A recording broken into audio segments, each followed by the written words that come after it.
Halo sobat terkasih dalam Tuhan Yesus Kristus, berjumpa kembali dengan saya di channel ini. Terima kasih teman-teman telah mendukung perkembangan channel ini dengan cara subscribe, like, comment, share.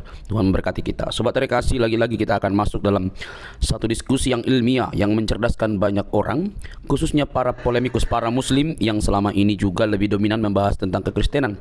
Nah, tugas kita adalah membukakan fakta-fakta yang ada supaya mereka agak sedikit bekerja lah.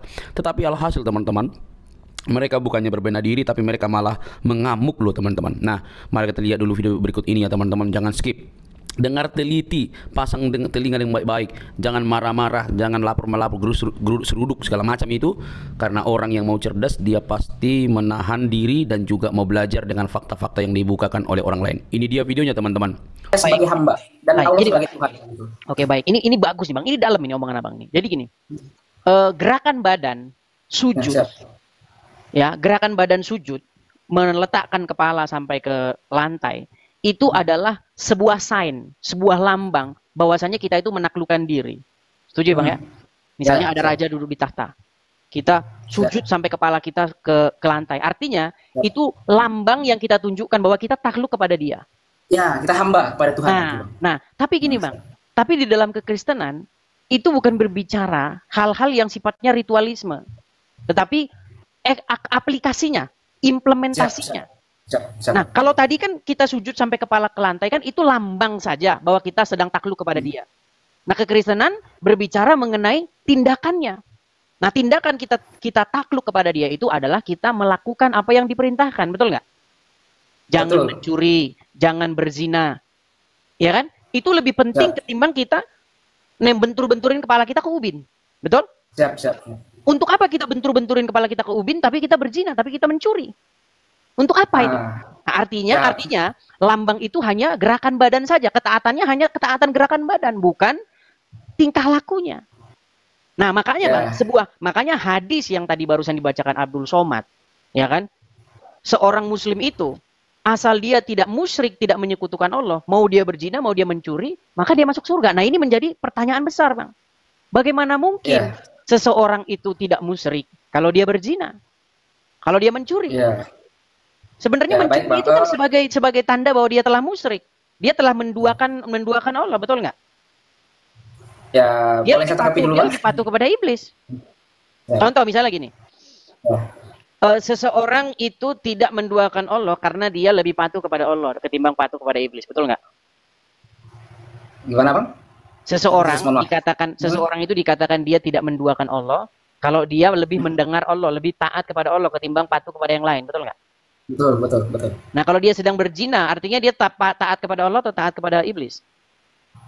Ya, berarti melanggar perintah Tuhan karena Tuhan berarti dia lebih taat kepada siapa? Berarti gerakan sujud dia sampai kepalanya ke lantai itu kan hanya bohong belaka. Ya, kan gini ya Bang, dalam Islam dengan keadaan seperti itu berarti kan juga ada malaikat yang mencatat dua. Malaikat yang mencatat hal baik dan hal buruk. Baik lagi kata tadi, Bang. Maksud saya gini.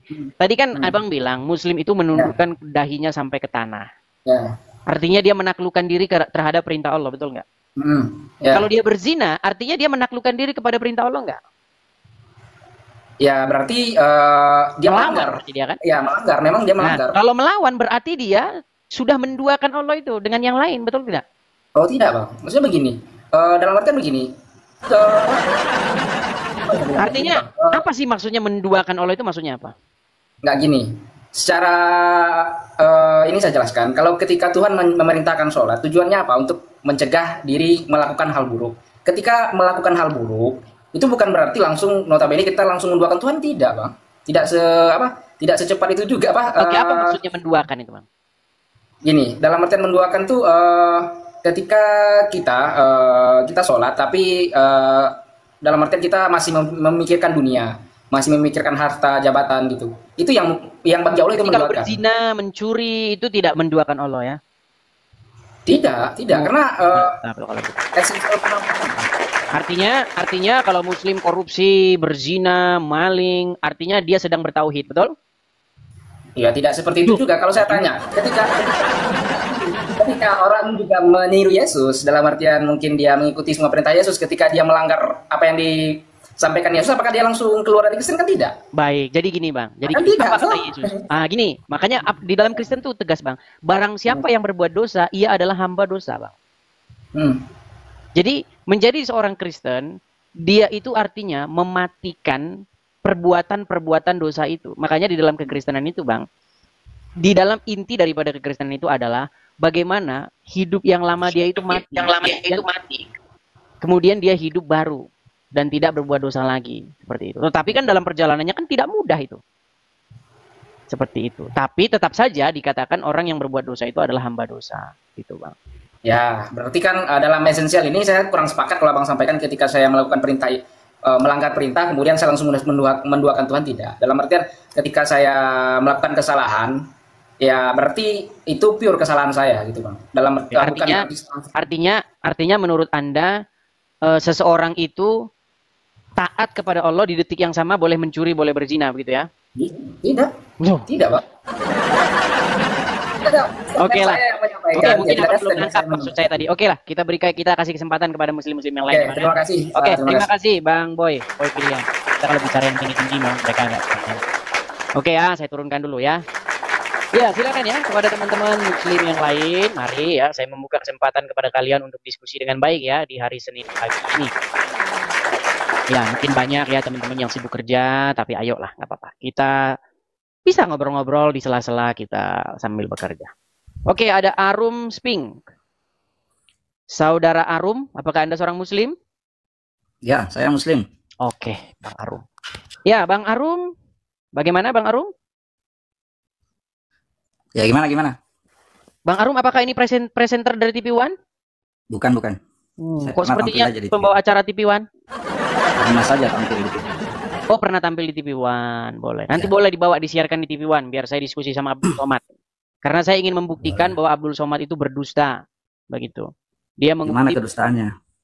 Kedustaan Abdul Somad, dia mengutip Bible-nya orang Kristen dan mengatakan bahwa itu nubuatan tentang nabinya orang Islam. Perlu saya putarkan videonya?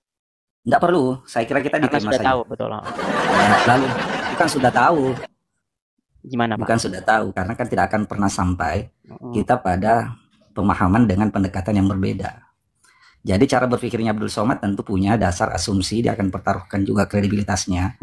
Dan teman-teman di Kristen juga pasti punya asumsi dan mempertahankan kredibilitasnya. Oke. Itu sama masalah kalau itu. Oke, tapi tema kita kali ini begini Pak.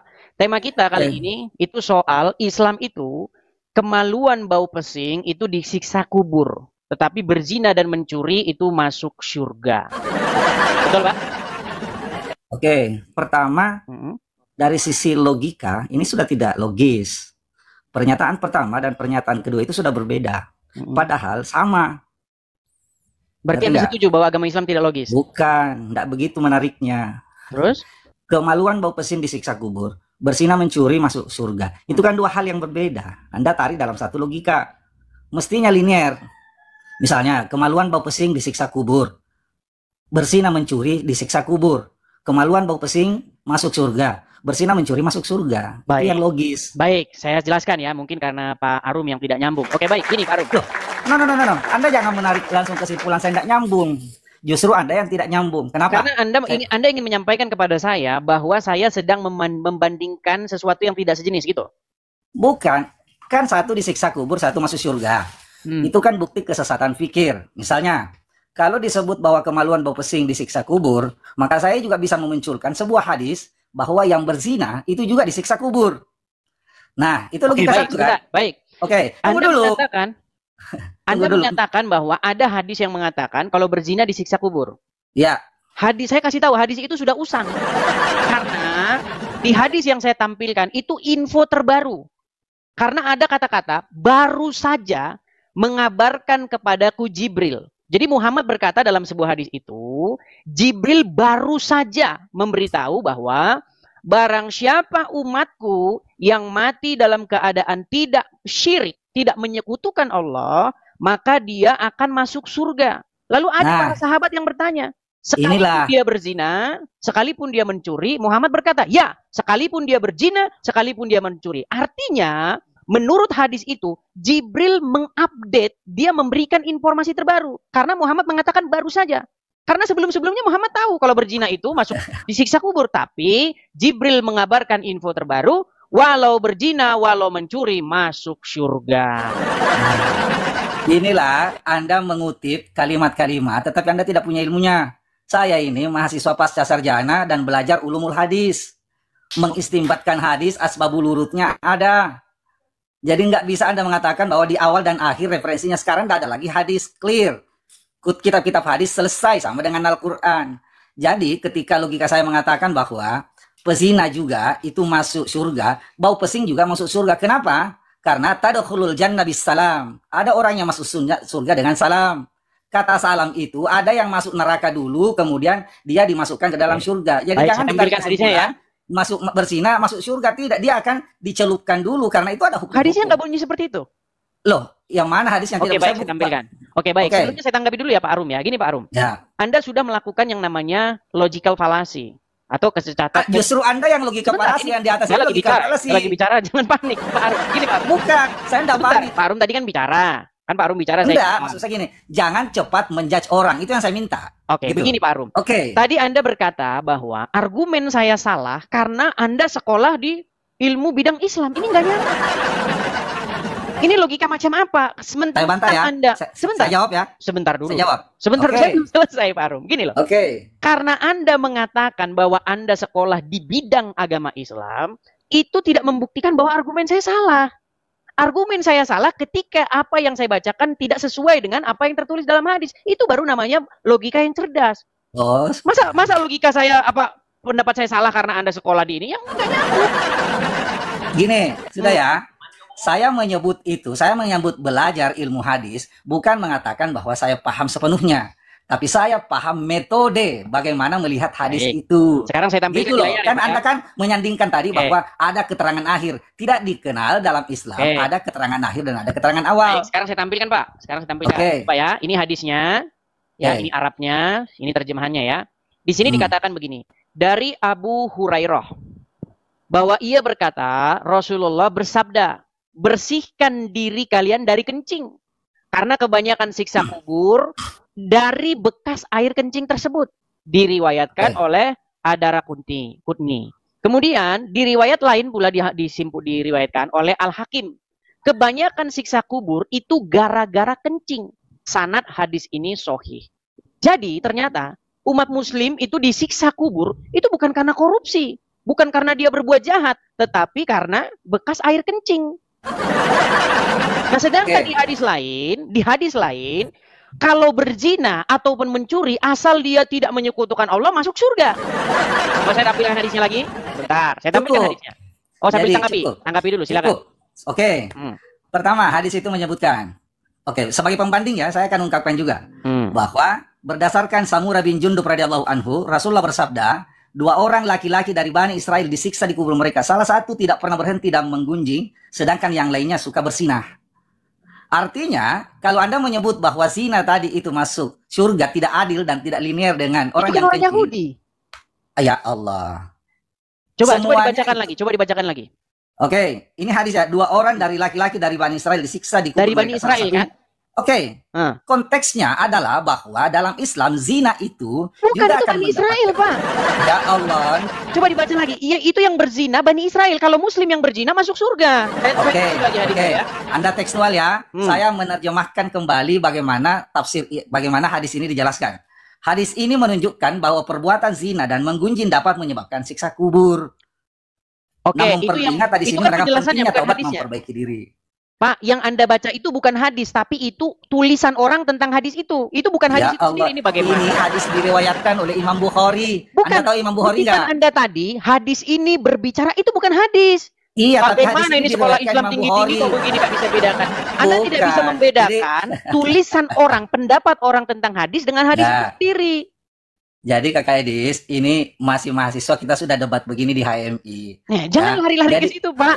Banyak mahasiswa-mahasiswa yang berhubung kepada saya. Banyak mahasiswa Islam yang kasihan tadi itu kepada saya. Teman-teman yang disesatkan gitu. Jadi kenapa temanya dihapus di atas? Kita fokus ke tema. Oke, baik. Saya tampilkan lagi. Oke, saya tampilkan. Coba, itu kan berbicara mengenai Bani Israel yang berzina dan menggunjing, betul? Ya, silakan kalau teksnya. Tapi memahami hadis tidak begitu. Iya, itu soal pemahaman, Pak. Kita tidak bicara soal pemahaman, kita berbicara soal hadis, bukan pemahaman orang tentang hadis. Anda ngerti nggak? Bisa bedakan nggak antara pendapat orang tentang hadis dengan hadis itu sendiri? Nah, sekarang saya akan tampilkan, saya tunjukkan, ini berita terupdate. Cuman memang sayang ini tidak dimasukkan dalam Al-Quran. Umat Muslim lupa memasukkan ayat ini ke dalam Al-Quran. Umat Muslim lupa memasukkan wahyu ini ke dalam Al-Quran. Nah, ini wahyunya, Pak ya. Saya tampilkan. Pak Arum? Ya. Oke. Besok Anda kalau tampil di TV One bisa membawa isu ini ya. Oke, nih. Enggak penting Ya. ini, biasa kok obrolannya ini saya biasa aja. Wow, Jangan terlalu pede juga karena Anda membahas ini lalu merasa biasa aja Oke, ini. baik nih ya. Saya tampilkan ya Pak Arum ya. Bisa lihat ke sini Pak Arum? Biasa baca aja. Jangan ditutup. Baca Arabnya dong. Baca Arabnya. Sebentar Pak Arum, jangan menutupi diri begitu. Oke ya. Bukan, saya pegang kok. Oke, nih ya. Telah menceritakan kepada kami Musa bin Ismail, telah menceritakan kepada kami Mahdi bin Maimun, telah menceritakan dan seterusnya ya. Kita baca matanya, baca isinya. Baru saja, perhatikan ini. Ini ada kata baru saja. Baru saja datang kepadaku utusan dari Rabbku, lalu mengabarkan kepadaku. Atau beliau bersabda, telah mengabarkan kepadaku bahwa barang siapa yang mati dari umatku, sedang dia tidak menyekutukan Allah dengan suatu apapun, maka dia pasti masuk surga. Aku tanyakan, sekalipun dia berzina, sekalipun dia mencuri, beliau menjawab, ya, sekalipun dia berzina, sekalipun dia mencuri, tetap masuk surga. Artinya apa Pak Arum? Artinya begini Pak Arum, artinya umat muslim itu, walau dia berzina, walau dia mencuri, asal dia tauhid, asal dia tidak menyekutukan Allah, masuk surga. Tapi, perhatikan, kalau alat kelaminnya bau pesing, disiksa kubur. Jadi makanya saya bilang agama Islam itu sangat mementingkan soal kelamin. Justru agama Islam itu berada pada ketinggian yang mulia karena pada persoalan kencing pun dia bahas. Iya, makanya itu. Kalau kencingnya masih nempel di kemaluannya, disiksa kubur. Tapi kalau berzina mencuri, masuk surga. Tidak logis. Loh, Jadi justru inilah yang makanya saya disebut bilang, dengan, kenapa Anda mempercayai Islam? Kalau begitu? loh, justru karena kemuliaan itu, kehebatan ajaran itulah kenapa saya semakin istiqomah dalam Islam. Oke, jadi menurut Anda, lebih pantas disiksa kubur itu orang yang masih ada kelaminnya bau pesing ketimbang yang berzina? Yang bau pesing dan yang berzina pantas disiksa. Oh, tidak Tapi ada apakah yang kemudian- berzina disiksa. Aduh, Nggak ini bisa. Anda nggak percaya lagi sama Muhammad kalau begini. Nggak bisa. Jadi begini, ya dengar dulu. Anda bilang tadi. Coba dengar di saya. mana dalilnya bahwa kalau berzina disiksa kubur? Umat muslim yang berzina disiksa kubur? Saya sudah menyampaikan tadi dalilnya. Itu Bani Israel, bukan umat Ya, ini ada muslim. lagi satu. Gimana sih? Ada lagi. Ini dengar ya. Dari Anas bin Malik bahwa Rasulullah bersabda. Jangan "Ketika aku ditutup-tutupi bawa wajahnya, sesuatu Pak Arum. Tuhan." Pak Arum, jangan ditutup-tutupi wajah Anda. Bukan, jangan. Saya ini pakai kamera tape. Jadi ketika saya begini itu akan kelihatan karena tape-nya berdiri. Jadi, nah, ketika aku melihat seorang wanita yang rambutnya diikat dan kepalanya digantung di atas api neraka, dia tidak menjaga kemaluannya. Itu riwayat Muslim. Tidak menjaga Jadi, kemaluannya kalau kemaluannya bau pesing. Kemaluannya itu dipahami Tidak, sebagai oh berzina. itu tafsir Anda. Bukan tafsir Anda. Ini Kalau satu kita huruf. harus menjelaskan Itu, hadis terus? dengan hadis, Oke, begini stop Pak dulu, Arum, stop dulu, kalau kita stop dulu. menjelaskan hadis Tahan dulu. dengan hadis, itu Ini soal susah. kemaluannya Anda tidak cuma yang dijaga dari air membicarakan. pesingnya. Justru Anda berani menafsirkan tanpa Bukan, pengetahuan. saya tidak menafsirkan, saya Maksud menafsirkan itu Anda dengan hadis yang menafsirkan lain. Itu. Oke, jadi Saya begini, mau bilang, saya kasih apa tahu. dasarnya Anda mengatakan Baik, kemaluan apa pesing? dasarnya? tafsirnya? Apa dasarnya? Begini, apa dasarnya begini. Saya perkenalkan dulu diri saya Pak Arum ya. Saya ini, kalau Anda baru sekolah di pendidikan agama Islam, R1, S2, S3, berapa tahun Anda? Saya 13 tahun mendalami agama Islam. Jadi kalau Anda ngomong soal pendidikan, oke, Anda punya pendidikan resmi. Saya memang tidak Oke. resmi, saya belajar secara otodidak. Oke, problemnya apa? Sebentar, Problemnya nih, apa? ini saya kasih tahu. Oke. Ini kuat dugaan saya. Ini hasil penyelidikan saya. Dugaan Ya. kan? Bukan Sebentar, kepastian kan? iya dengarkan dulu, nanti Anda simpulkan. Begini, jadi hadis ini sangat kuat dikarang oleh para pria-pria yang suka mencium-cium kelamin wanita. Kenapa? Begini, dengarkan. Gini, kenapa mereka memunculkan hadis itu? Begini, supaya mereka mendapatkan kelamin wanita yang tidak bau pesing, mereka mengharang sebuah hadis. Mereka harus karang sebuah hadis yang bunyinya, kalau kelamin bau air pesing, maka nanti disiksa kubur. Nah, supaya mereka itu sukses, maka itu harus dikait-kaitkan dengan surga. Makanya mereka mengarang hadis itu. Barang siapa yang tersisa bekas air kencing di kelaminnya akan disiksa air dengan kuburan. Memang begitu. Loh sekarang begini, secara logika saja. Dengar, logika saja nih, secara logika. Perhatikan ya. Kalau Anda buang air kecil, lalu bekas air kencingnya masih tersisa di situ, siapa yang rugi? Yang rugi dirinya. Rugi apa? Apanya yang rugi? Orang, oke, taruhlah dirinya yang rugi. Apakah orang lain rugi? Termasuk. Nah, yang siap kok bisa orang lain rugi? Coba, saya sebentar. Kalau gini, dia buang air kecil sebentar. umum, Dengar. Dan dia tidak mencuci, bau pesing. Bau pesing Siapa itu yang membuat perasaan kebauan tidak pesing? enak. Siapa yang kebauan pesing? Orang yang masuk ke toilet umum itu yang kencing ke situ. Kalau dia tidak siram. Keperluannya. Kalau itu toiletnya. Kalau misalnya kalau jambannya, itu kan hadis itu bukan bicara soal membersihkan jambannya, tetapi membersihkan kelaminnya. Aduh, ini bagaimana ini katanya perguruan tinggi. Bagaimana ini perguruan tinggi kayak begini? No, tidak bisa. Pak, Anda ini Anda bisa bedakan, Pak Aruf. sesat. Anda bisa bedakan tidak? Membersihkan kelaminnya dengan membersihkan jambannya beda. Kalau jambannya yang tidak dibersihkan, maka itu akan merugikan orang yang antri berikutnya. Oke, logika ya. Anda. Kalau dia kencing di toilet, ya, dia tidak bersihkan ujung kelaminnya. Toiletnya atau kelaminnya? Toiletnya atau kelaminnya? Tunggu dulu. Anda selalu memotong, tapi dipotong Anda tidak mau. Silakan. Mana sih? Oke. Silakan. Saya ambil dulu dia buang air kecil di toilet di tempat umum. Oke. Dia tidak membersihkan kemaluannya. Itu artinya begitu dia setelah kencing, maka dia tidak menggunakan apa-apa, memasukkan kembali kemaluannya ke celananya, ya enggak? Oke. Siapa yang rugi sebenarnya? Oke, tunggu dulu. Adakah orang lain yang rugi karena itu, coba? Oke, pertama, karena dia tidak membersihkan kemaluannya, maka dari sisi medis kesehatan dia sudah rugi karena akan ada Oke, dirinya rugi. Dirinya rugi. Adakah orang lain yang dirugikan? Oke, yang kedua dirugikan di mana? Karena tidak membersihkan kelaminnya, berarti dia tidak menggunakan air dan dia tidak siram jambang itu. Kok dari jamban? Pak, dengar ya. Saya misalnya kencing, sebentar nih, saya gantian nih. Jadi Anda sudah bicara kan? Boleh gantian? Tunggu. Saya tuntaskan baru Anda nilai. Oke. Karena saya tidak membersihkan kemaluan saya dengan air, dan karena kemudian tidak ada percikan air sampai, kan pasti kalau saya bersihkan kemaluan saya, akan pakai air, akan jatuh ke jambang.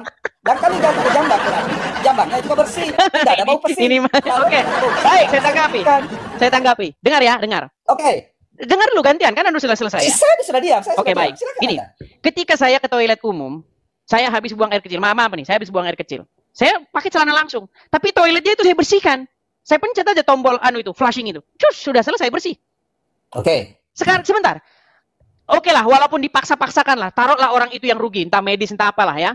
Ya kan? Nah, sekarang orang lain mana yang dirugikan karena seseorang itu tidak membersihkan kelaminnya? Gak ada yang dirugikan. Yang dirugikan itu cuman suami, misalnya perempuan ya, perempuan nih. Perempuan habis kencing, dia tidak cebok. Ya kan? Terus dia tahu-tahu langsung tidur dengan suaminya. Yang dirugikan suaminya, itu pun kalau suaminya suka Makanya saya bilang, hadis itu sangat kuat dugaannya dikarang oleh para lelaki-lelaki yang suka mencium-cium alat kelamin. Makanya, biar keren, maka saya harus tulis hadis. Barang siapa yang ada bekas pipisnya, maka dia disiksa kubur. Coba bayangkan Pak Arum. Orang yang ada bekas percikan air kencing di kelaminnya disiksa kubur, sedangkan orang mencuri, orang berzina tetap masuk surga.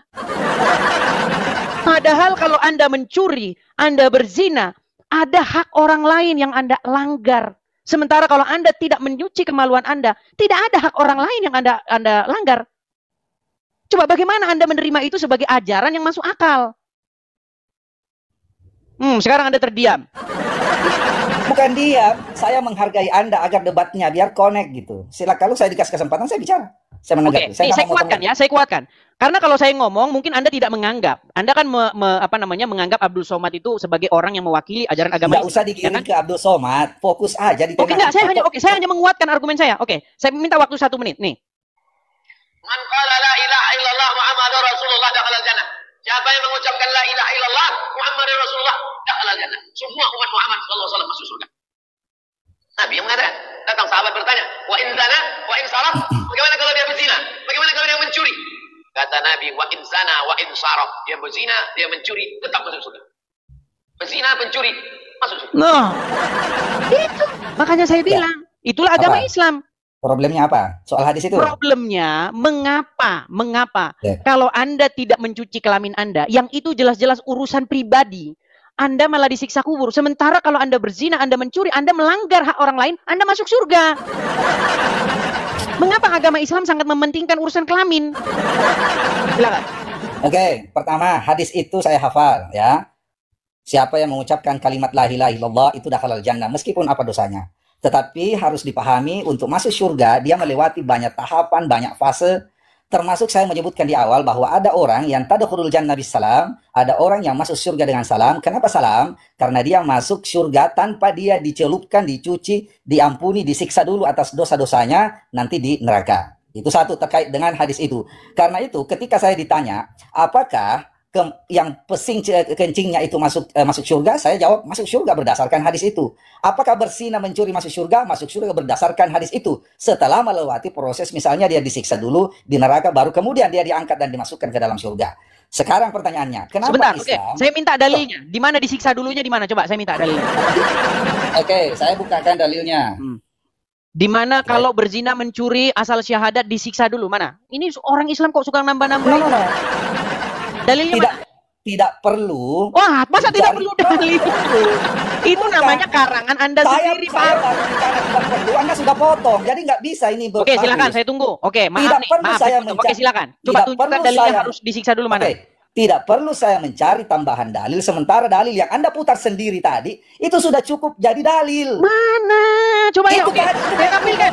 Oke, saya tampilkan. Ya Allah. Justru saya memberhentikan video itu ketika video itu sudah tidak sesuai dengan hadis. Oh, memang. Oke, saya kasih jawab. Nggak bisa, jadi sebentar. Anda keliru. Sebentar. Maaf ini, saya mau tarik kesimpulan awal. Pak Arum, memang di dalam video Abdul Somad tersebut ada lanjutannya, tapi disiksa dulu. Tapi itu tidak saya tampilkan, kenapa? Karena di situ Abdul Somad bohong lagi. Karena itu nggak ada di hadisnya. Nggak bisa. Jadi mau Anda mengatakan bohong itu kan asumsi Anda juga. Oke, sekarang saya tampilkan. Saya tampilkan di layar saya. Apakah ada di sini disiksa dulu? Tenang dulu. Nggak bisa. Adakah di sini disiksa dulu, Pak? Adakah di sini disiksa dulu?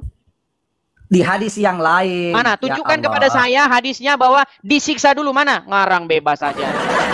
Nah. Oke, tunjukkan. Kita tunggu sampai ayam tumbuh gigi. Nikat yang nyata mengatakan disiksa dulu. Yang ada, umat muslim itu nanti akan datang membawa dosa-dosanya sebesar gunung. Tapi dosa-dosa itu ditimpakan sama orang Yahudi dan Nasrani. Makanya kalian bebas bikin dosa, yang nanggung Yahudi dan Nasrani. Itulah indahnya ajaran agama Islam. Mau saya tampilkan lagi hadisnya. Bagaimana umat muslim itu berbuat dosa-dosanya setinggi gunung. Ditimpakin sama orang Yahudi dan Nasrani. Oke, saya bacakan ya. Mereka. Tenang aja, Anda usah melebar. Anda ini saya tahu metode. Saya tahu metode campaign Anda. Mana yang disiksa dulu mana? Saya tahu metode campaign Anda di media sosial untuk menyesatkan beberapa kami. Jadi santai aja. Menyesatkan, aduh bagaimana? Pak Aruf jangan juga. Oke ya. Oke, fokus ya. Silakan. Dari Abu Sa'id Al-Khudri radhiyallahu anhu bahwa Rasulullah sallallahu alaihi wasallam bersabda, tidak ada seorang pun dari kalian yang akan masuk surga kecuali setelah melewati neraka. Para sahabat bertanya, wahai Rasulullah, apakah kita semua akan melewati neraka? Beliau menjawab, ya, bahkan kalian akan melewati neraka, tetapi Allah Subhanahu wa taala akan mengeluarkan orang-orang yang beriman dari neraka dan memasukkan mereka ke dalam surga. Hadis di mana di situ disiksa dulu? Insyaallah sahih. Di mana di situ disiksa dulu? Ini ayat, ini hadisnya. Mana di situ disiksa dulu? Ya, bahkan kalian akan melewati neraka, tetapi Allah Subhanahu wa taala akan mengeluarkan orang-orang yang beriman dari neraka dan memasukkan mereka dalam surga. Kalau melewati neraka pasti disiksa. Jadi tidak mana kata-kata disiksanya mana coba? Gimana? Anda memang tidak logis. Neraka itu muslim wajib masuk neraka dulu. Kalau masuk neraka itu pasti disiksa karena neraka itu tempat siksa. Surga itu neraka surga saja Anda tidak bisa bedakan. Muslim wajib masuk neraka dulu. Iya, ini hadisnya. Wajib masuk neraka dulu. Bukan wajib. Tuh kan? Bukan wajib. Tuh. Ini sekarang wajib, sekarang nggak wajib ini. Oke, apakah umat muslim wajib masuk neraka dulu? Ya Allah, ini kan cara Anda ini mendebat dengan logika Anda. Anda sendiri mengatakan umat muslim wajib masuk neraka dulu, betul? Bukan. Nah, sekarang ya. Ini bagaimana, saudara? Coba, Edis, mau nggak berkualitas debatnya? Anda persilakan diam, saya diam. Oke, silakan. Kemudian pertanyaan saya jangan dipotong. Mau nggak? Pertanyaan saya simpel. Gitu? Apakah umat muslim, semua umat muslim termasuk Muhammad, wajib disiksa dulu dalam api neraka? Semua yang berdosa masuk neraka. Termasuk Muhammad. Lalu setelah itu dikeluarkan. Sebentar, termasuk Tapi Muhammad. yang tidak berdosa tidak masuk neraka. Apakah termasuk Muhammad yang disiksa di neraka? Enggak, karena tidak berdosa. Oh, Muhammad nggak berdosa? Iya, apa dosa? Kalau saya tunjukkan dalilnya bahwa Muhammad berdosa gimana? Dia maksum, dia maksum. Oh, aduh. Oke. Kalau saya tunjukkan di dalam Al-Quran bahwasanya Muhammad berdosa gimana? Bisa saja ada ayat Anda temukan. Bisa saja ini gimana? Bukan. Inilah Ini cara tadi Anda yang bilang, mendebat. saya menempuh pendidikan di universitas. Sudah saya bilang. Tahun 2014, 2015, saya ngajar mahasiswa Islam. Gimana? Jadi nggak bisa. Jadi sampai kapan debat ini pasti akan begini karena secara metodologi. Oke, kita sekarang tidak saya akan tanya Pak pernah Arum. sampai. Ini Pak Arum. Ya. Anda mengatakan Saya ingat Kakak Edis. Tunggu dulu. Saya sebelum turun karena Anda akan pernah sudah sampai. mau turun dia, teman-teman. Dia mau Gini, mengibarkan bendera. gini. Enggak apa-apa. Kita hargai dia mengibarkan bendera. Bukan bendera itu Anda kan menarik kesimpulan kan? Itu sesatnya Anda. Anda mestinya menghargai dong. Oke, Saya silakan. mau naik. Silakan. Jangan gitu. Kalau Silakan. Anda bisa bicara toleransi, jangan gitu. Silakan. Saya ini tidak pernah mengomentari apapun tentang agama lain. Saya cuma tadi berpikir biar teman-teman juga ada yang paham. Setidaknya saya tidak tersesat gitu. Enggak gitu dong. Kita ini satu NKRI. Jangan karena persoalan Anda pernah belajar lalu mencari celahnya. Itu kan Nggak bisa. argumen yang Anda Saya utarakan tadi, Pak Arum. nggak usah kembali ke sana karena Loh, kita ini akan gimana? bakalan. Anda saya Logikanya balikan tidak dengan akan. argumen Anda malah curhat sekarang. Nggak bisa. Gimana? Nggak bisa. Yang pertama, yang kedua, saya tahu ini rumah Anda. Nggak bisa. Saya harus menghargai tuan rumah. Gitu kan. Beda dengan kalau di ruang netral dan ada. Ini kan itu jauh lebih enak diskusinya. Jadi sekali lagi saya clearkan, saya sampaikan bahwa Anda tadi bertanya soal adakah yang gitu. Berdasarkan hadis yang dibacakan oleh Ustaz Abdul Somad, betulkah orang yang Islam itu apakah dia berzina selama dia mengucapkan la ilaha illallah dakhalal jannah? Saya sudah menjawab betul. Apa dasarnya? Saya ungkapkan kembali, clear. Oke. Bahwa semua yang bersalah pasti akan dicelupkan tanda kutip sesuai, termasuk orang yang kencing tapi tidak membersihkan kencingnya. Baik. Kira gitu. Oke, ada Lalu tadi katakan kemudian berzina itu akan selesai. disiksa kubur. Lalu kenapa? Oke, nggak apa-apa, saya turuti. Artinya, Ya, bagi orang-orang yang berzina, bagi orang-orang yang mencuri, mereka akan disiksa dulu di neraka, kemudian dimasukkan surga, begitu? ada yang disiksa kubur berdasarkan keterangan, ada Ini yang ditambah-tambahin tidak. lagi. Allah. Ini sudah Anda saya kok turuti narik kemauan Anda, kesimpulan? sudah saya kasih Kakak Edis, Kakak Anda Edis, masih kalau mau dengar, bilang ini begini, permintaan aduh, saya begini, jadi permintaan nggak bisa. saya. Coba Nggak bisa tunjukkan karena sebuah Anda itu, dalil. maaf dulu, tunggu dulu, Begini, Pak Arum. maaf dulu. Karena Anda, kita sementara ngomong, Anda sudah potong dan tarik kesimpulan. Ayo akademik, sedikit akademik lah dalam berdebat. Kalau saya salah, saya fair. Kalau saya ada kekurangan, saya fair. Tapi tidak dengan memotong. Lalu bagaimana itu, dengan hadis ini? Bagaimana Tidak dengan usah hadis bergeser. ini? Saya balikan dulu Tidak kamera usah saya. bergeser kemana-mana lah. Bukan, Karena kita clear saja di tema. ini menentukan atau apa namanya berkaitan dengan apa yang Anda utarakan tadi nih. Lihat nih. Apa dikatakan? Baca bahasa Arabnya, Baik. baca bahasa Arabnya. Anda kan Baca, 13 Pak. tahun belajar. Baca bahasa Arabnya. Saya nggak belajar bahasa Arab. Lah, Jadi menurut buktinya Anda terjemahan katanya ini 13 salah. tahun. Oke, silakan buktikan bahwa terjemahan ini salah, gitu aja. Ya. Dari Abu Musa Al-Asy'ari radhiyallahu anhu secara marfu dan seterusnya nih. Pada hari kiamat nanti Allah menyerahkan seorang Yahudi atau Nasrani kepada setiap muslim lalu berfirman, "Inilah yang menjadi tebusanmu dalam neraka." Dalam riwayat lain, kelak pada hari kiamat akan datang satu golongan kaum muslimin membawa dosa-dosa seperti gunung dan Allah memberikan ampunan kepada mereka. Nih, jelas. Jadi menurut hadis-hadis ini, umat muslim itu nanti ya, mereka itu tetap masuk surga walaupun mereka berbuat dosa. Bahkan dosa itu ditimpakan kepada Yahudi Nasrani ini loh, lihat nih. Pada hari kiamat kelak, Allah Ta'ala akan menyerahkan seorang Yahudi ataupun seorang Nasrani kepada setiap orang muslim. Kemudian Allah Ta'ala akan berfirman, inilah penebusmu dari siksa api neraka. Ini ajaran agama Islam. Tuh, Anda geleng-geleng kepala melihat ajaran agama Anda sendiri. Bukan saya geleng, saya Kenapa? tertawa. Jadi Edis, tidak usah selalu menampilkan itu karena biasa saja teks-teks hadis seperti itu. Belum lagi kita harus mengecek periwayatnya. Oh, Belum jadi lagi hadis itu sanad. palsu. Bukan, itu lihat kan, lihat Anda kan. Baru saya ngomong Anda sudah tarik kesimpulan kan itu yang saya maksud tidak beretikanya. Biarkan saja ngomong. Oke, silakan. Ya kan? Oke, jadi saya berpikir biar tema ini saya fokus pada tema di atas tadi. Tadi Anda membacakan hadis kan, semua akan ditimpakan masuk surga kan tidak ada yang berbantahan. Yang saya fokuskan adalah tema bahwa pertama, kenapa yang pesing disiksa kubur, yang berzina masuk surga. Saya sudah menjawab bahwa yang berzina pun itu akan disiksa kubur. Saya Banyak lanjutkan hadisnya nggak logikanya. begitu. Tunggu dulu. Saya tampilkan Yang hadisnya. kedua, saya pakai logika lagi bahwa sejak awal kan, kalau dia yang kencing tidak membersihkan itu masuk disiksa kubur, tetapi berdasarkan hadis yang lain, apapun dosanya bahkan berzina sekalipun akan dimasukkan ke dalam surga. Itu kan ayat yang sudah disampaikan tadi. Bahkan Anda menguatkan. Nah, sekarang ada pertanyaan di awal. Itu Islam ngurusin hanya persoalan kelamin. Saya jawab, justru Islam disitulah kemuliaannya dan disitulah kenapa saya istiqomah dalam Islam. Karena Islam sampai mengurusin hal-hal di toilet, masuk toilet, urusan kencing, semuanya diurusin. Jadi, kalau kemudian Anda melihat ada celahnya, ya siapapun pasti bisa akan menemukan tergantung sudut pandang kita melihatnya. Tapi, buat kami fokus pada apa yang kami yakini berdasarkan pengetahuan kami. Jadi, jangankan soal nikah, jangankan soal bernegara, urusan kencing pun, disitulah Islam betapa luar biasa. Itu saja dari saya. Silakan tanggapi. Baik, saya tanggapi ya. Saya tanggapi teman-teman. Ya, baik. Jadi teman-teman sekalian, seperti yang saya katakan tadi ya teman-teman ya. Seperti yang saya katakan tadi. Hadis ini kalau kita betul-betul meneliti, tidak ada di sini kata-kata bahwa mereka itu akan disiksa. Coba ya, saya suruh Anda membacanya bahwa walaupun berzina, walaupun mencuri, ya, seseorang itu akan tetap masuk surga asal dia itu tidak menyekutukan Allah. Lalu Anda katakan, ya masuk surga, tetapi disiksa dulu, kan begitu? Betul? Iya, ada hadisnya tadi Anda baca. Kalau di dalam hadis ini ada nggak kata-kata disiksa dulu di sini? Loh, persoalannya begini.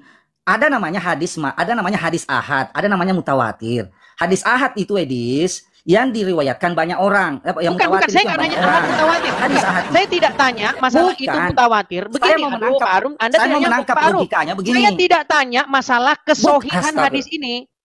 Sebentar, saya tidak mempertanyakan apakah hadis ini do'if, mu'ad, atau apapun lah itu namanya. Saya menanyakan, menurut hadis ini, adakah orang itu disiksa dulu? Jangan terdiam, Pak. Ada nggak mereka disiksa dulu? Saya tidak terdiam, saya menyimak Anda bicara karena saya sopan. Pertanyaan saya, di dalam saya nggak suka motong-motong adakah Anda, mereka makanya disiksa saya diam. dulu? Adakah mereka disiksa dulu? Oke. Nah, terdiam. Loh. Iya, saya tanya, makanya dijawab. Menurut hadis ini, adakah mereka disiksa terlebih? Oke, saya jawab ya. Adakah tersiksa dulu? Saya jawab ya. Iya, silakan. Ada nggak mereka tersiksa dulu? Anda butuh jawaban saya kan? Tidak ada. Tidak ada. Artinya, kata-kata Anda tadi yang mengatakan disiksa dulu, itu tidak benar. Sudah selesai? Saya bisa jawab? Silakan. Saya bisa jawab? Silakan. Saya munculkan juga hadis yang sahih, Bukhari dan Muslim. Saya hadirkan apakah juga. Itu terbaru? Ya. Apakah ada informasi di situ ini bukti Anda baru paham saja ilmu datang hadis. kepadaku? Ini tanda sudah selesai, clear. Saya mau turun. Ini tanda Anda tidak tahu ilmu hadis, mengaku 13 tahun. Ada di situ dikatakan baru saja Jibril datang kepadaku, ada? Baru saja itu ada di matan. Baru saja itu matan namanya, itu naskah. Dan dia tidak ada itu info terbaru yang terupdate dari Jibril. Anda tidak paham. Itu pada saat waktu itu, bukan lagi sekarang. Jadi Anda tidak mana yang lebih terbaru? Mana yang lebih terbaru? Anda tidak paham.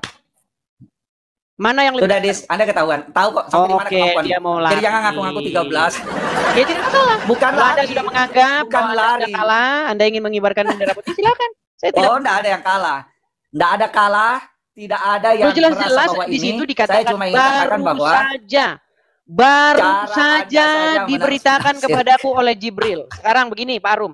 Kalau itu Jibril namanya, memberitahukan kepada Muhammad, itu wahyu atau tidak? Itu namanya matan dan itu menceritakan kejadiannya. Anda harus kalau tahu itu. Jibril berbicara kepada Muhammad, ada namanya matan, ada namanya sanad. Parum, jangan panik. Itu dijelaskan bagaimana asbabul wurudnya. Parum, jangan panik. Asbabul wurud itu menceritakan bagaimana proses keluarnya hadis itu. Sudah mulai panik. Jadi tidak ada yang panik. Ini dia panik ingin menyembunyikan sesuatu. Ini biasa saja. Saya cuma mohon maaf ya, yang membuka kepada publik bahwa gini, Anda juga Parum, kenapa Anda berbicara terus hanya dan Anda yang mengucapkan itu benar, enggak. Kalau ketemu dengan orang yang paham, Anda juga nggak bisa ngapa-ngapain. Oke, Parum. Kalau Jibril berbicara itu namanya wahyu tidak? Sudah. Gimana caranya Jibril berbicara wahyu itu datangnya dari Allah? Ya Anda pun tidak paham. Sebentar. Di dalam hadis itu dikatakan, utusan dari Robku, Jibril telah datang kepadaku. Itu wahyu tidak? Edis cukup Edis ya. Nanti saya naik. Nanti naik ya. Nggak apa-apa, Parum, jangan dipakai. Jadi Boleh. Anda sudah akan lari dari konteks. Ya, saya sudah menjawab pertanyaan. Oke, Kenapa tidak kamu masalah. munculkan di Pak Arum, belakang tadi? Pak Arum Ya. tidak berani nanti mengungkapkan bahwa itu wahyu yang lupa dimasukkan Quran. Nggak apa-apa. Ya kan? Ya, nanti Anda berani kemungkinan kan? gini Pak Arum, kemungkinan nanti malam Edis, saya live lagi. Anda secara etika, 19.00 waktu Indonesia Barat. Silakan Pak Arum. Bayangkan. Ini. Atau bila perlu Anda Pak Arum tarik sendiri mengundang kesimpulan. saya supaya kita diskusi di TV One. Ya. Ngapain? Hah? Ngapain mau ngundang kalau secara kualitas seperti Anda? Ya enggak? Iya, itu kan alasan Anda saja supaya Anda tidak makin Bukan alasan. Bukan alasan. Oke lah, Pak Arum, silakan. Udah, Kalau ya. Anda ingin melakukan Ya, nanti lagi. Oke, sudah waktu Yang jam pasti 12 saya sudah jawab kan? Istirahat. Saya sudah jawab semua naskah di Walaupun belakang ngarang yang bebas, tidak TV, masalah. ya sudah ya. Oke, walaupun ngarang bebas. Oke, Oke. semuanya teman-teman, dan saya berpesan terakhir teman-teman, khususnya yang muslim, janganlah terlalu terjebak dengan kesesatan-kesesatan logika. Teman-teman, saya ingatkan itu biar kita tetap terjaga karena kelihatan apa ujungnya, apa targetnya Bang Edis ini, ya. Karena itu silakan mari kita terus mengikuti saja, mempelajari saja, dan ayo dengan kehadiran Edis TV yuk kita belajar dong semua. Iya, Ya. harus Oke. begitu dong. Tapi ya. Oke. Oke, saya Baik. pamit ya. Terima kasih Pak Kasih, Arum, kasih. Pak Arum, ya terima kasih. Oke. Ya, ya. Assalamualaikum. Jangan mengucapkan assalamu. Oke lah, nanti kita lanjut masalah itu lagi. Oke. Ya, itulah teman-teman ya, kalau di channel saya, teman-teman. Muslim itu tidak akan saya turun-turunkan kalau di channel saya, ya kan? Tapi kalau di channel Muslim, maksudnya dibisu-bisukan. Kalau di channel Muslim, udah dibisu-bisukan sama mereka. Oke lah teman-teman, sehubungan dengan nggak tahu penyebabnya, di YouTube saya itu putus teman-teman. Saya nggak tahu kenapa. Saya live kan tapi di YouTube saya putus. Padahal ini udah 13.000 orang nonton, tapi bang udah rame kok ditutup bang. Gimana? Saya periksa dulu, nggak tahu kenapa di YouTube saya berhenti ya teman-teman ya. Seperti itu. Kemungkinan mudah-mudahan nanti malam kita live lagi. Gimana? Apa mau lanjut lagi? Oh, ada saudara kita ini, ada Bang Elia Mira. Halo Bang. Halo. Ya, aku Gimana cuma kabar? bilang semangat aja ya. Jadi aku baru tahu ternyata urusan kencing pun diurus. Jadi kayak anak kecil ya kan. Jangan bicara begitu karena posisi Bang Elia Miron masih di sana begitu. Betul. Kalau ya, kalau kita kan kalau ya katakan ya, kalau tidak katakan tidak. Kalau yang lain ini gini, tunggu, nah gitu. Oke lah. Ngomong-ngomong Semangat, Bang. podcastnya Kita keren. dulu. Salam. Ngomong-ngomong podcastnya keren ya. Puji Tuhan, doakan selalu Bang ya. Kapan-kapan ya. Saya juga pengen bikin podcast begitu. Cuman kalau saya Nanti bahasan saya kita- nanti yang agak-agak ekstrim. Baik teman-teman terkasih, kira-kira apa respon teman-teman ketika mendengarkan diskusi yang lumayan hangat barusan? Berikan tanggapan teman-teman di kolom komentar. Sudah saatnya para Islam, para polemikus, para ustadz itu lebih berbenah diri mengenai keyakinannya. Jangan terlalu sibuk membahas tentang kekristenan, jangan terlalu sibuk membahas tentang Alkitab yang bukan kitab sucimu. Kerjaan mereka kan di setiap channel mereka adalah membahas kekristenan, seolah-olah mereka lah yang paling berhak dan paling paham tentang Alkitab, lalu mereka membuat itu di dalam setiap hal yang mereka lakukan. Kalau kita dengar baik-baik, mereka pintar? Enggak juga, mereka hanya pintar comot-comot lalu sama-samakan, bahkan memaksa bahwa nabinya itu dinubuatkan di dalam Alkitab yang notabene mereka sudah tuduh palsu. Tapi ketika ditanya mana yang asli, mereka sama sekali tidak dapat membuktikan akan hal itu. Maka disebutkan mereka jago bernarasi tapi tidak bisa membuktikan narasi itu benar. Itu seperti orang yang bermain-main saja gitu ya, bermain saja tapi dianggap benar gitu. Anehnya pernyataan-pernyataan mereka itu dipercaya banyak orang yang mungkin juga sama-sama buta ya. Makanya saya bilang bahwa mereka sudah saatnya berbenah diri dan mempelajari keyakinannya dengan lebih teliti, mempertanyakan segala sesuatu yang berkaitan dengan iman Islamnya, mempertanyakan moral nabinya, mempertanyakan tentang hadisnya. Benarkah seperti itu? Jangan sampai para ustadz itu lebih sibuk membahas kekristenan karena merasa aman, lalu mereka mengabaikan kitab suci mereka. Karena kalau mereka lebih kritis, maka mereka akan mendapatkan situasi yang berbeda. Karena di antara sesama mereka belum tentu cukup berani untuk membuka tabir kebenaran bagaimana itu Islam yang sesungguhnya. Karena fakta sudah terjadi bahwa ketika ada orang jujur dan mempertanyakan iman Islam, maka yang terjadi adalah mereka mendapatkan hal-hal yang kurang baik di tengah-tengah diri mereka, dan itu sudah pernah saya bahas di dalam satu topik ya. Teman-teman yang terkasih dalam Tuhan Yesus Kristus, maka ketika apologetik Kristen ini mempertanyakan segala sesuatu yang berkaitan dengan iman saudara, ya jangan baperan dong, jangan kepanasan. Mungkin Anda tidak mendapatkan literatur, atau Anda begitu buta, taunya hanya hafal doang, ikro dan lain sebagainya itu ya. Menghafal cara penyebutannya, cara pelafasannya begitu ya. Akhirnya habis waktu, tidak lagi menemukan apakah kitab suci ini sesuai dengan fakta historis atau hanya cuma untuk diberikan lalu dihafalkan yang tak pernah habis-habisnya begitu ya. Semoga bukan demikian. Tapi faktanya teman-teman bahwa Ustadz Musnir juga sudah mengingatkan bahwa kita jangan seperti burung beo ya.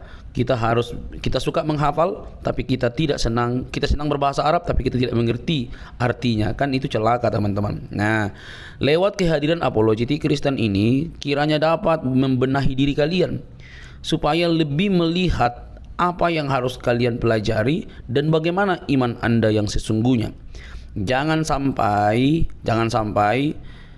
kalian itu sibuk sekali mencari dan menunjuk kesalahan-kesalahan dalam kitab suci orang yang sebenarnya tidak ada kesalahan di dalamnya. Semua hanya halusinasi yang kalian tampilkan, tetapi itu cukup dianggap benar oleh para pengikut kalian yang juga sama-sama mungkin buta. Oke teman-teman, saya berharap ini menjadi PR bagi teman-teman. Ingat, Yesus Kristus Tuhan kami itu dia mati dan bangkit. Dia tidak hanya mati, tapi dia bangkit dari kematian untuk menunjukkan kemenangan sejati atas kuasa dosa. Dosalah yang membuat manusia binasa. Dosalah yang membuat manusia itu kehilangan kemuliaan. Tetapi Kristus menyelesaikan hutang dosa itu dengan cara mati di kayu salib. Tentu yang disalib itu adalah kemanusiaannya, seperti kata firman Tuhan. Dia yang matinya dengan cara disalib, yaitu kemanusiaannya, bukan Tuhannya. Tuhan itu kan Tuhan itu kan pemelihara, Tuhan itu kan penguasa. Tidak mungkin penguasa bisa disalib, tetapi yang disalib adalah tubuh dagingnya, kemanusiaannya, dan kemanusiaannya itulah bangkit. Dan siapa yang membangkitkan? Tentu Allah dan dirinya sendiri. Dia bangkit oleh atas diri sendiri dan juga Allah. Nah teman-teman yang terkasih dalam Tuhan Yesus, itulah berita Injil yang sejati, yang olehnya manusia diselamatkan, yang olehnya manusia memiliki pengharapan. Yesus datang dan mati bukan hanya untuk orang Kristen, tapi dia mati dan untuk semua orang, baik untuk Muslim, Hindu, Buddha, Konghucu, Kristen dan lain sebagainya. Dia mencari manusia, bukan membuat orang menjadi pelaku agama, tetapi menjadi pengikutnya dan menjadi murid-muridnya, murid-murid yang belajar dari dia dan mempraktekkan apa yang dikatakannya. Dia tidak mendirikan agama, dia mencari jiwa yang terhilang. Dia menyatakan keselamatan dan siapa yang percaya kepadanya diselamatkan. Teman-teman yang terkasih, itulah sebabnya kedatangan Kristus yang pertama itu membawa harapan bagi semua agama. Kita tidak boleh ya seperti ahli Taurat atau orang-orang Yahudi yang keagamaannya begitu unggul tapi mereka tidak mengenal sang kebenaran yang mereka nantikan karena berbeda pemikiran. Mereka memikirkan bahwa yang datang adalah Mesias seperti keturunan Daud dalam arti bisa membela mereka, tetapi yang datang justru yang nampaknya lemah, tetapi justru yang difokuskan oleh Allah dalam Kristus adalah keselamatan umat manusia atas dosa. Teman-teman terkasih dalam Tuhan Yesus, semoga Anda sadar. Sekali lagi, kalau Anda memang tidak memahami kitab suci orang lain, jangan sok-sokan, tapi pelajarilah kitab suci Anda. Carilah pembuktian-pembuktian yang ilmiah, termasuk arkeologi yang berkaitan dengan agama Anda. Jangan sampai Anda didapati buta, tidak bisa mempertanyakan iman Anda. Mengutip salah satu perkataan dari Profesor Buya Sakur, beragama itu seperti memegang bara, dipegang salah, dilepas salah. Jangan takut murtad, kata dia. Teman-teman terkasih, semoga video ini mencerdaskan kita. Ingat, Yesus berkata dalam Injil Yohanes 3:16, karena begitu besar kasih Allah akan dunia ini berarti semua manusia, sehingga ia telah mengaruniakan anaknya yang tunggal, supaya setiap orang yang percaya kepadanya tidak binasa, melainkan beroleh hidup yang kekal. Hidup kekal di dalam Kristus Yesus. Percayalah, biarlah keselamatan itu kalian terima dan kalian diselamatkan. Sampai ketemu di video selanjutnya. Jangan lupa untuk men-share video ini dan mendukung seluruh apologetik Kristen supaya berkiprah melalui media sehingga ada banyak orang yang dicerdaskan di zaman internet ini. Tuhan memberkati.